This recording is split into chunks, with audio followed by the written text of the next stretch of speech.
To some, he's a visionary genius. To others, a tragic eccentric. To a few, something closer to a magician. Today I'm talking about part man, part myth, Nikola Tesla. But Tesla wasn't just an ideas man. He was an experimenter, someone willing to test his theories in the real world, even when that world pushed back. Today, we're exploring who Nikola Tesla really was, why his work still matters, and the story of one man who worked beside him, shared the risks, and who, without my guest today, would have been totally lost to history.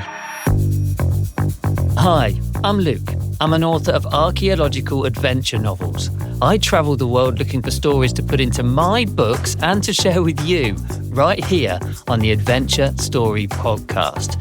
Just quickly before we get started, most podcasts grow through recommendations. So please share this with any adventure lovers in your life. They'll appreciate it, I promise. Right, let's get going. I speak with a lot of experts on this podcast. Today, though, I'm talking with someone who cares so much about the topic. He's made history himself. My guest is historian and author Patric Ryan, whose research looks beyond the myths to uncover the people, the places, and the forgotten stories behind the mysterious experiments of Nikola Tesla. Patric, welcome to the Adventure Story Podcast. Thank you. Thank you for having me. Oh, it's wonderful to be able to talk with you. Where are you as we speak? Well, I am in Colorado Springs, and I live exactly one block from where Tesla had his experimental station here in 1899. And that's how you got interested in this, I assume, or is there another story behind that? No, I was a fine arts major at the University of Georgia. I was in the play Amadeus.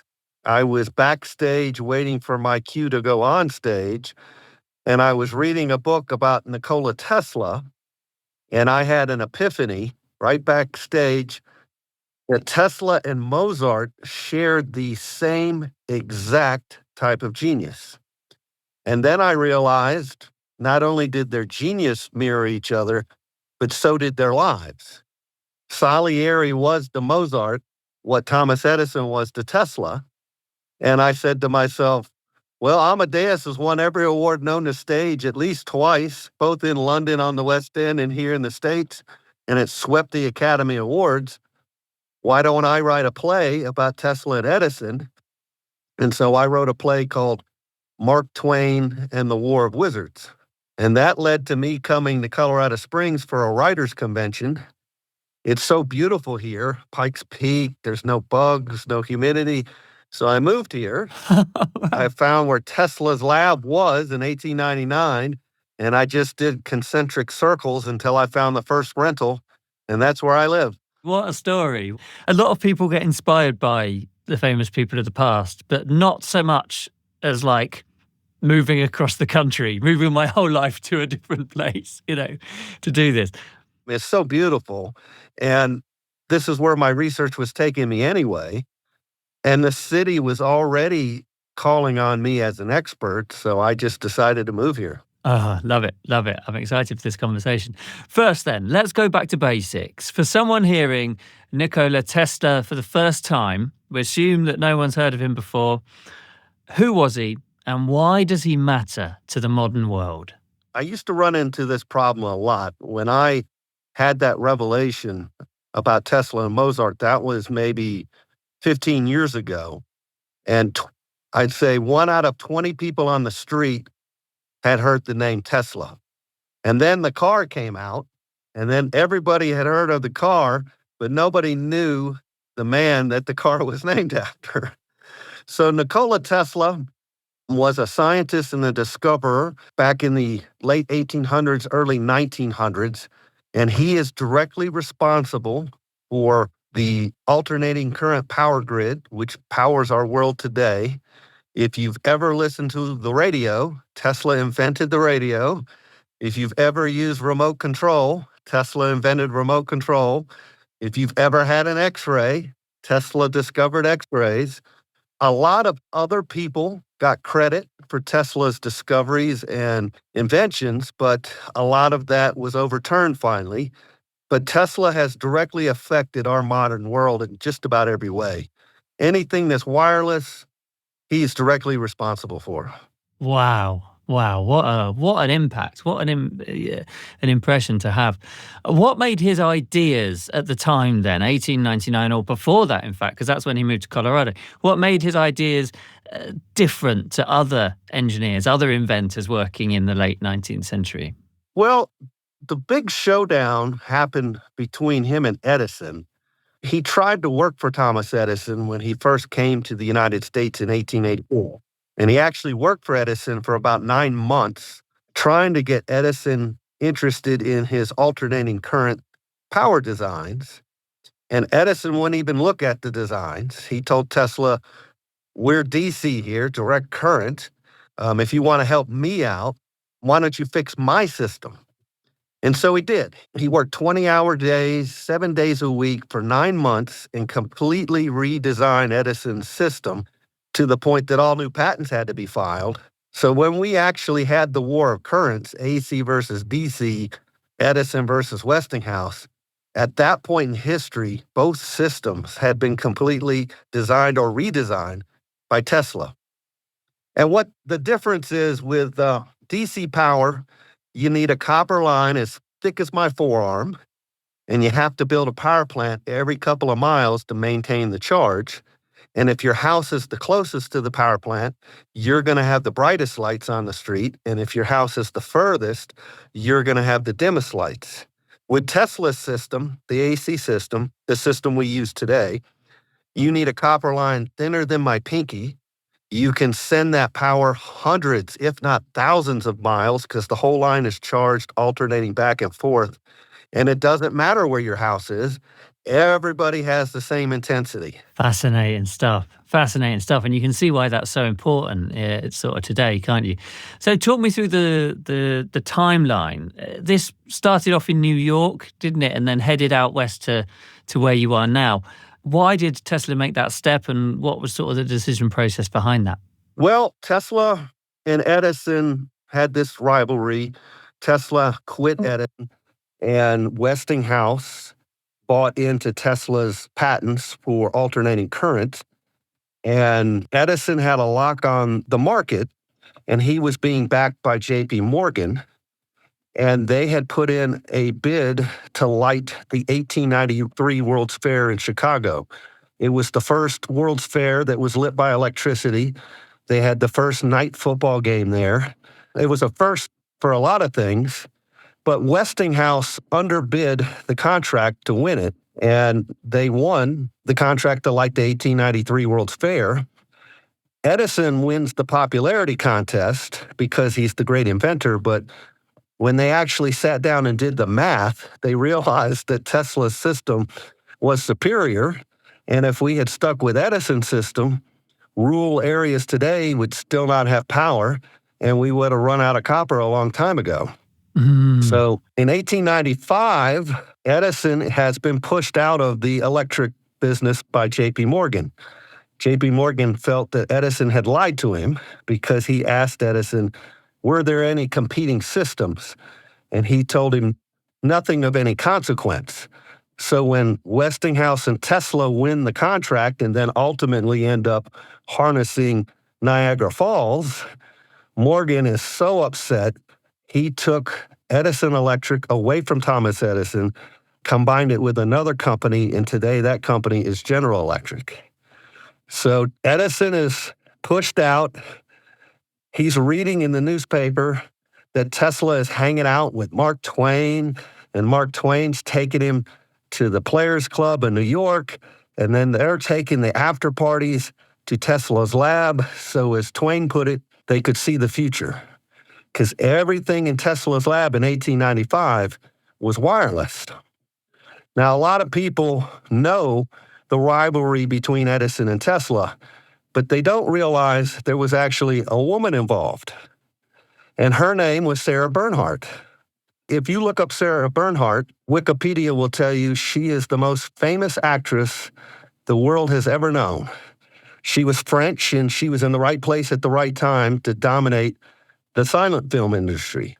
Everyone was in love with her. Mark Twain went on and on about her beauty and about her accent.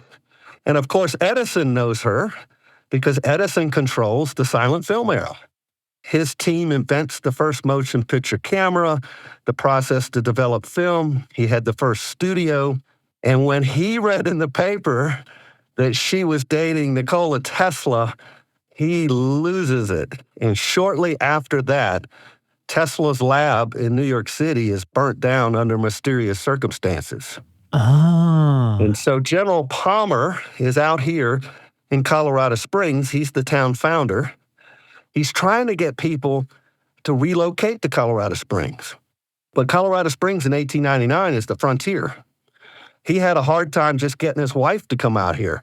He actually built her a castle that I work at called Glen Eyrie Castle, just to get her to move out here because she liked New York and London and Paris. And so when he read in the paper that Tesla's lab had burnt down in 1895, and he had also read that Tesla was looking to do experiments at a high altitude, General Palmer sent an attorney from the power company, Leonard Curtis, and they offered Tesla free land and power if he would relocate here to Colorado Springs. And what they're hoping is going to happen is that Tesla is going to be like Edison and make all these grandiose announcements and have some great new invention every 6 to 9 months and put Colorado Springs on the map. But Tesla is very secretive when he comes out here. In fact, I've got the receipts. The first thing he bought was ammo, lots of ammo, and he hires private security. Wow. And so he's very secretive why he's out here. And this must link to the myth about the man, separating the myth from reality. And is this perhaps where the myth starts? Because he's just so secretive, right? No one knows. The truth is hard to find. Well, Tesla came out here to figure out how to transmit power wirelessly so that we would never have to pay a power bill. And so he thought he figured it out. And whatever he figured out, he closed his lab here after about 9 months, and he moved back to New York. J.P. Morgan became his investor, and Tesla went out to Long Island, and he built that huge mushroom-shaped tower out at Wardenclyffe, and he gave J.P. Morgan one demonstration of that tower. And when J.P. Morgan realized that J.P. Morgan thought he was investing in the world's first radio tower. He wanted all the stock market and the commodities and sailboat races over in London. He wanted all those results before anybody else so he could make moves on the market. But when he realized that the tower could also transmit power, he shut the whole project down. He told Tesla, "I am not in the business of providing the world with free power. If I can't put a meter on it or sell it by the gallon or the barrel, I'm not interested. If I go with your plan, I'm reduced to selling antennas." And then he had Tesla erased from history. And when I say erased, I mean it was pretty thorough. I have pictures of Mark Twain in Tesla's lab. I've got telegrams from Mark Twain to Nikola Tesla asking him to be his agent in Europe with his remote control torpedo. Mark Twain was there the night Tesla beat the grand champion of billiards just to impress Sarah Bernhardt. Some of the first X-rays ever taken were of Mark Twain by Tesla. You would think Mark Twain would write about that because this is a man who wrote about everything. Jumping frogs, naked ladies on the Sandwich Islands, and his trips all over Europe. But find me one thing Mark Twain ever wrote about Nikola Tesla. I'm sure he did. It's just not available to us. It's missing. So that's the mystery, isn't it? That this was sort of scrubbed from the history books, you think? Yeah, that's where this element of sort of mythology comes from. Well, we have all these conspiracy theories because we just don't know the truth. It is still being withheld from us. That brings us on really to what we're talking about today and one of the main parts of this interview, because obviously Tesla did some important work, but he wasn't working alone. Tesla had several assistants. His most trusted and loyal assistant was Kolman Czito. He had another assistant, Fritz Lowenstein. Fritz would kind of go ahead of Tesla, scout out an area and get it ready for him. And then once the project was fully built and he was ready to get down to business, the most secretive of his experiments involved Kolman Czito. And Kolman Czito actually saved Tesla's life during an experiment out here in Colorado Springs. Wow, this is 2 blocks from your house where we're talking to you now. Tell me about that. So Tesla had this giant alligator clip that he would pop on and off to turn the power on, and it was really hard to operate. So he rigged it with a spring to make it easier. He then sent Kolman Czito on a special delivery to the train depot to pick up some equipment. And while he was alone in his lab adjusting the equipment, somehow that switch got flipped on and Tesla got trapped by all the electrical streamers. He's getting zapped and he falls to his hands and knees and he can't breathe because of the ozone. And just before he contemplated his own death, the power was cut from the outside and it was Kolman Czito. So whatever he was supposed to pick up at the train depot did not come. And instead of being like somebody today who says, oh, the boss doesn't expect me for 2 hours, I think I'll go get some coffee or something, Kolman Czito came right back, and thank God he did, because he came back just in time to cut the power and save Tesla's life. Wow. Wow, how history could have been different if he hadn't have done. Tell me about Czito. Who is Kolman Czito? Where did he come from? What's his story? So Kolman Czito was an immigrant from Hungary, and him and Tesla got along really well because they could speak in Tesla's home language and other people wouldn't know what they were talking about. When I first moved out here to Colorado Springs, there used to be a memorial to Tesla in the park that's close to this location. But when I went to find that memorial, it was missing. And so I grabbed somebody in the park and I said, hey, what happened to this memorial that was right here? Everybody in Colorado, by the way, is high. So I think the guy was high. He says, oh, we had a windstorm come through and it dropped that tree and it crushed the memorial and we just cleaned it up and threw it away. And I was like, well, are you going to replace it? And he says, I don't think so. Now, if Thomas Edison himself had come over there and cut that tree down to crush the Tesla memorial, I could accept that. But an act of God? So I posted a video, Can't My Hero Get a Break? And a very famous artist and sculptor who's a personal friend of mine, his name is Stan Mullins.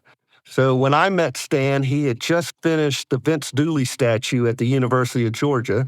He's got monuments everywhere. He's got 2 national monuments, Martin Luther King and Chichi in Atlanta. And Stan said, well, Patrick, it's not like you don't know anybody who can't build a statue. And I said, you would do that? He said, yeah, absolutely. Why don't you help me design this statue? And I said, well, Stan, if we're going to build a statue of Tesla for the city of Colorado Springs, we got to put this other guy in it, Kolman Czito, because he actually saved Tesla's life. And, you know, those assistants that help all these people, they're the ones who are really forgotten. And so we designed this statue with Kolman Czito, and then we put it online. And then all of a sudden, I get a call out of the blue from some guy in Kew Gardens, New York, in Queens. And he says, Mr. Ryan, we found your Nikola Tesla statue project online.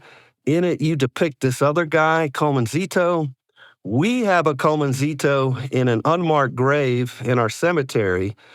And we did some research, and it's the same individual. And we would like to mark his grave after 95 years. Huh. And then he sent me a picture of Kolman Czito, which we didn't have before.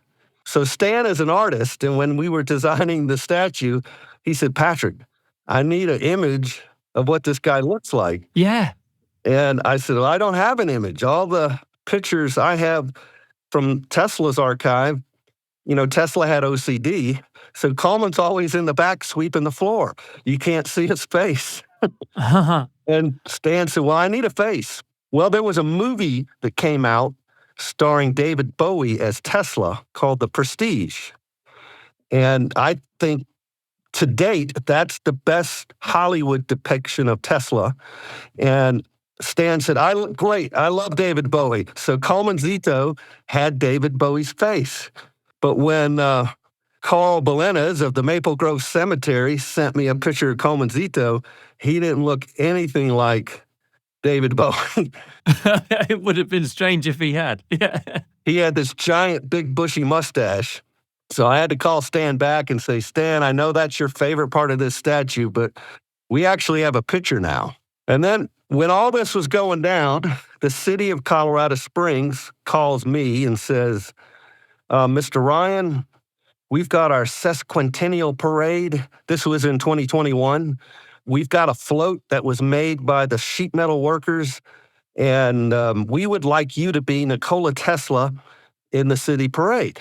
And I said to the guy, I said, you realize that Tesla is tall, thin, and attractive, and I'm not, but I know a guy. So I reached out to one of my cosplay friends, Tom Lazzaro. We go to like Comic-Con and Dragon Con together, and Tom always goes as Dr. Strange. And I thought, I think Tom could pull off looking like Tesla. And I told Tom, I said, look, you won't have to be on the float by yourself. I will go as your assistant, Kolman Czito. Oh, I see. Yes. So I sent you a picture today of Tom and I on that day, and I'm wearing the big bushy mustache. Yeah, brilliant. Yeah, I got it. And Tom looks exactly like Tesla. I mean, he was a dead ringer. It was perfect. That is fun. And that's what I particularly love about the way you bring this story to life, is that you're not just reading it, you're not just researching it, but you're sort of piecing it together, right? You're remembering it and bringing it to the forefront for future generations who can now remember this in a more complete sort of way. What happened to Kolman Czito after his time with Tesla then? How did he end up in an unmarked grave in New York? Tesla went back to New York. Kolman Czito and then his son Julius Czito helped Tesla build the Wardenclyffe Tower. And so when Kolman died, Julius then became Tesla's assistant. And just to give you an idea of how close the Czitos were to Tesla, Tesla got into financial trouble later in life, and he actually got evicted from several places, ultimately settling down in a New Yorker hotel in which the Westinghouse Corporation agreed to pay his hotel bill for the rest of his life. And that's where he spent the last 10 years of his life pretty much being forgotten. But every time Tesla got evicted, it was the Czitos who would show up and help him move, many times without pay. Tesla had some pigeons that were an experiment. He realized that pigeons could be controlled through frequencies. But then he fell in love with these pigeons because they became these beloved pets. And when his favorite pigeon died, I don't know if you're familiar with Tesla and his pigeon story, he was so close with the Czitos, it was Julius Czito he called to come and bury his favorite pigeon when it died. So he was very close to the Czitos. What a story. What a story. Tell me what this meant to you personally. Let's talk about you for a second, because you've sort of gone on this adventure to discover this grave, and then I think it was only quite recently you were able to actually mark the grave. I think you said 99 years. The day that Tom and I were in the parade, the cemetery called me back and said, Mr. Ryan, there are actually descendants, and they would like to talk to you. So the first time I ever talked to the descendants of Kolman Czito, I was actually dressed as Kolman Czito about to do a parade. So he put me on a conference call with the family, and I said, well, before we get into this, I got to show you this picture. So I sent him a picture of me and Tom. I said, I'm actually dressed as your great-great-grandfather right now. And the family had no idea that Kolman Czito had been Tesla's assistant. They knew he had some equipment, and there was some silver shavings that had been passed down in the family from Kolman. I think what happened with Kolman and all of Tesla's assistants is Tesla got on the wrong side of some very powerful people. First it was Thomas Edison, then it was J.P. Morgan, and then when Tesla died in 1943, the War Department called the FBI. J. Edgar Hoover himself mobilized every available agent, and they went anywhere and everywhere that Tesla had ever been, and they seized everything. And then they sequestered it for 10 years. So I think the Zitos learned to keep their mouth shut because there was so much intrigue surrounding Tesla with the government involved. Tesla had developed a death ray, and he refused to sell the plans to just one government because he felt the device was too powerful. So the Russians actually paid for their 1/3 of the device, and then the British and the Americans reneged on their 1/3 of the device. The Americans decided to go with the Manhattan Project, the atomic bomb, but the Russians had already paid their money, so they wanted the device. Everything was sequestered, and then it was classified. And so the reason why the United States government classified everything is all of his belongings, when he died, are going to go to his family, and they're all overseas in what is today Serbia and Croatia area. And in 1943, they didn't know who was going to control that area. It was either going to be the Nazis or the Russians, and they didn't want either one of them having wireless transmission of power, the death ray, which was essentially a particle beam, or some of this other technology that Tesla was working on. Mm-hmm. And so they just erased him from history because I guess that was the safest thing to do at that point. Amazing. Yeah. Circling back towards Kolman Czito then, how does your trying to sort of bring him to the fore, remembering the work that he did and actually saving Tesla's life as well, of course, how does that change, do you think, how we remember not just Tesla, but all these other great inventors, who have countless people in the shadows who they wouldn't have been able to complete what they did without? Well, not only did we mark Kolman Czito and Julia Czito's grave, we also marked Thomas Edison's assistant, Louis Latimer, and it all got wrapped into this one project. The people at the Maple Grove Cemetery in Kew Gardens, New York, and Queens, they got so excited about history, they went around the corner to the Louis Latimer House Museum. Louis Latimer was a very famous Black inventor, and he was Thomas Edison's patent clerk. And they're telling the director of this museum, hey, at our cemetery around the corner, we've got Nikola Tesla's assistant buried in an unmarked grave. And so they asked them, where is Louis Latimer buried? And the director did not know. So Helen from the Maple Grove Cemetery said, well, I have some experience in this. So they went back to their offices, and they found Louis Latimer was buried in an unmarked grave in Falls Rivers, Massachusetts. So they called me and said, Mr. Ryan, do you know who Louis Latimer is? And I said, absolutely.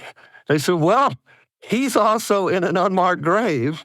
Stan, the artist, was working on the Martin Luther King statue at the time with the King family. And so I called Stan and I said, Stan, you're not going to believe this. We got to mark another grave. And he told the King family that they had found Louis Latimer's grave. Well, Louis Latimer helped invent the light bulb, and he's one of our very first famous Black inventors. And the King family said, well, Stan, you've got to mark his grave. And because the King family is so well connected, we ended up marking Louis Latimer's grave 2 years ago. And then we finally got able to circle back to Kolman Czito's grave, and we marked his grave on December 6th, on the very anniversary of his funeral back in 1926. Wow. Yeah. 99 years to the day. And that's such a powerful thing, isn't it? Because now he's There's a record of him. We know where he lies. What a story, Patric. What a story. I asked this question to everyone on the podcast. It's not necessarily to do with what we've been talking, but I'm intrigued to hear what you say. Looking back, what adventure stories, whether they're books or movies or legends, got you interested in this sort of thing? I got upset that Tesla got erased from history. The more I went down that rabbit hole, I realized how much of our world we owe to this guy. And it bothered me that not once was Nikola Tesla ever mentioned in any history or science class I ever took. Not in grade school, not in primary school, not in college. He was never mentioned. And yet we owe so much of our modern world to this guy. So that really bothered me. I wanted to vindicate him. Wonderful, wonderful. Patric, this has been fantastic. Where can people find you and what you do online, should they want to know a little bit more? Well, I've got a Facebook page, the Nikola Tesla Statue and Monument for the city of Colorado Springs. We also have a Kolman Czito page. Oh, wow. And then we have another one for Mark Twain and the War of Wizards. I have got some more exciting news. I was at a writers' conference, and Jonathan Mayberry, he's a very famous author and Hollywood figure, and he was giving a panel about becoming a media tie-in. And he said, if you're really knowledgeable about something, you can become an expert that people will call on. Well, people are already paying me to come and talk about Tesla. So I asked him, I said, what do I got to do to be the media tie-in guy for Nikola Tesla? And he said, well, you should publish an anthology and get some famous authors to submit some stories. And I said, well, can I ask you a follow-up question? He was like, sure. I said, I was recently given this great advice that I should publish an anthology and get some famous authors. Would you be willing to submit a story? And he just looked at me and he called me up. He gave me his business card. So Jonathan Mayberry is going to submit a story. Kevin J. Anderson, who is the consultant on the Dune movies, he is now also submitting a story. And a dozen other authors, including Steve Ruskin, who's our friend, are all interested in submitting to this anthology. So it's coming. It's happening. Fantastic. Oh, fantastic. Well, when that happens, I'll drop the link in this podcast so people can find it. Patric, that was absolutely brilliant. A fascinating story, and I love how you're not just sort of remembering history, but you're bringing it, you're making it easier for other people to follow in your footsteps as well. So that's a real good thing. Well, thank you. This is the Adventure Story Podcast, and thank you so much for hanging out today. If you've enjoyed the show, please subscribe, please like, and please share. It'll take you just seconds, but really helps me spread the word about this show. If you have a story you'd like me to explore, or maybe a guest you think you'd like me to interview, let me know in the comments or on email, hello@lukerichardsonauthor.com. And if you need more adventure in your life, and let's be honest, who doesn't, you might like to join the Adventure Society. This weekly newsletter is your ticket to travel with me, to share my real-world adventures, and to find out when a new story or a new season of this podcast drops. Luke Richardson Author /Adventure Society is where you need to go. And if you're a fan of adventure stories like the one we've talked about today, check out my books at lukerichardsonauthor.com. Bon voyage, thank you, enjoy the adventure, and I'll see you next time.